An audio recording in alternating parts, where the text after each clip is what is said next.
First, could you introduce yourself? Yeah, my name is Rachel Zibe. I'm a dietitian. I work privately, so I work in a clinic in Newcastle, a physiotherapy clinic, Newcastle Physiotherapy. And I work with a range of people. I'm a specialist in irritable bowel syndrome. I work in weight management. I do a little bit of pediatrics. And I'm also a sports dietitian, so I have quite a lot of variety in my clinic. Yeah, you know, in our society, there are many people want to lose weight. So, Yeah. those people who are overweighted and want to lose weight, what should they pay attention to when they want to do some cooking? That's quite a difficult one. When I went through your questions, I was thinking, oh, I could probably spend about 2 hours answering that question. I guess it depends on what somebody's overall diet is, so what their overall eating patterns are in the day and what their overall eating patterns are in the week. But generally, recipes that kind of would sort of most meet healthy eating recommendations would probably be the best ones to try and lose weight. So that would be things like trying to include something from each food group. So some kind of whole grains or high fiber starches like brown rice, brown pasta, potatoes, something like that. Some kind of lean protein. So meat, chicken, turkey, fish, or beans, or tofu, soya products, that kind of thing. And then probably the most important thing is to try and make sure that the recipe has a lot of fruit or vegetables in it, or salady type of things. So when I talk to people about portion sizes, I would usually talk to people about a plate. And I would say that if you were looking at your dinner plate, ideally half of that should be filled with vegetables or salad, and then the other half split between carbohydrates and protein. But obviously it depends on the person, because if somebody is doing a lot of exercise, they might need a bit more carbohydrate. So, you know, that's just a general rule. Yeah. Does that answer your question?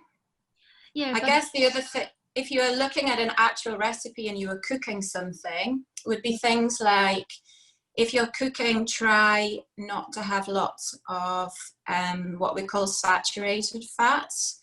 Use healthy fats, so things like olive oil, rapeseed oil, vegetable oil, sesame oil, nut oils, those kind of things if you're needing some kind of oil in your cooking. If you can try and bulk out the meal as much as possible by increasing the fibre, by either increasing the fruit and vegetables in it, or you can do things like add beans or pulses or lentils, then that means you get a lot more bulk and a lot more fibre, which can be more filling. And then it means you have less of what we say were calorie dense foods, like other fats and things which could, you know, make the meal much more calorific, if that makes sense. Yeah, but I have another question. You know, in China, almost all my friends like eating carbohydrates. Yeah. But carbohydrates will make people be fat. So what do they need to change when they want to reduce their weight? I think that it's a little bit of a myth that carbohydrates are what cause people to gain weight. What makes people gain weight is eating too many calories compared to what you take in. So the most important thing that you need to look at if you're trying to lose weight is to be in a calorie deficit. So that means eating slightly less calories than what your body's burning up. That would always be my first important thing. the reason that a lot of people lose weight when they cut carbohydrates out of their diet is because they're just making a calorie deficit, and it's just quite an easy way to do that. Obviously, if you're eating big portions of any food, then it's going to mean that you're more likely to gain weight. So as long as you're in a calorie deficit, you don't need to fear carbs. They're actually a really important part of a healthy diet, but it can often be the types of carbs that people eat. So high fiber carbs, the sort that I've talked about, sort of starchy things like, you know, brown rice, brown pasta, brown bread, potatoes with the skin on, that kind of thing. They tend to affect your blood sugar in a much more gradual way. So you get energy from all types of carbohydrates, but those ones, the energy comes into your body very slowly and very steadily. So they're quite good at helping you feel full. Whereas the other types of carbohydrates are the more sort of sugary or really highly processed types of foods. So things like really processed white bread, sugar, sweets, cordials, that kind of thing. What happens with those is they don't fill you up very much. They still give you the same sort of energy, but it's in a very, very easily absorbed way. So you get a peak in your blood sugar level, and then you get a really big drop.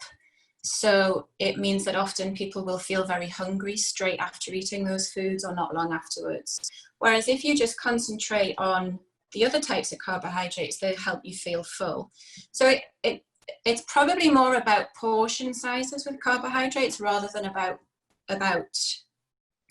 cutting them out completely.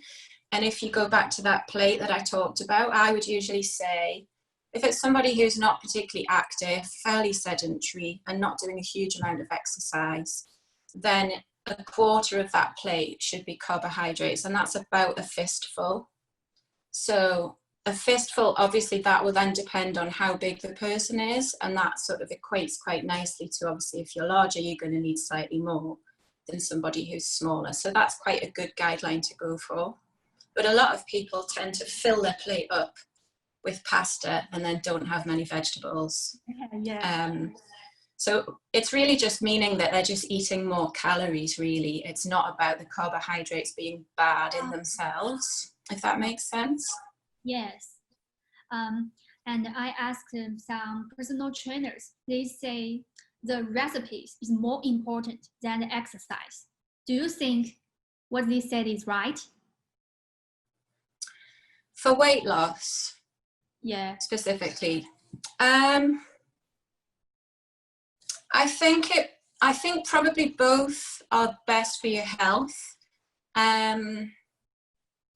You have to do a large amount of exercise to burn enough calories to put yourself in a calorie deficit. So it's probably easier to do that with your diet. So therefore, I would say your diet probably is more important.